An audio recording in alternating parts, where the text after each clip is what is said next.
الو، السلام عليكم. ازيك يا مدير؟ اخبارك ايه؟ كل سنه وانت طيب. كل سنه وانت طيب. انا معلش، اصل انا لسه واخد الظرف بتاع المرتب دلوقتي، فلقيت تحت خصم 300 جنيه. فانت عارف يعني انا باجي في ميعادي وكده، قلت استفسر منك يعني. ها؟ عزومه رمضان ايه؟ الفطار بتاع رمضان؟ لا والله، هو دي كان على حسابنا؟ لا اله الا الله، لا لا لا، ما انا استغربت والله يوم، والله انا استغربت يوم. اصل انا شغال في الشركه هنا بقالي 10 سنين، الا ما شفتكم يعني، ولا شنط رمضان ولا فطار ولا عاديه، ولا انا مش عارف انتوا بتعبدوا ايه الصراحه هنا. والله لا اله الا الله. لا انا عدى عليا كل احتفالات الاديان اللي في الدنيا، ما شفتكوش بتطلعوا جنيه بونص، عشان كده استغربت يوم. بس انا كده فهمت بقى، فهمت اللي فيه.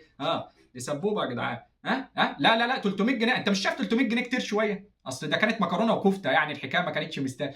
لا لا لا، كل سنه وانت طيب، ده اهم حاجه القعده الحلوه طبعا. لا لا، ما فيهاش مشكله. هو انت دفعت؟ اصل انا شايفك طالب جمبري وزايط يوم. لا ولا حاجه، بهزر طبعا، بهزر طبعا. الف هاني، الف هاني. كل سنه وانت طيب، كل سنه وانت طيب. لا لا لا، يا ريت ما تجيبولناش كحك في العيد بقى، الله يكرمك. عشان اسعاركم غاليه قوي الصراحه يعني.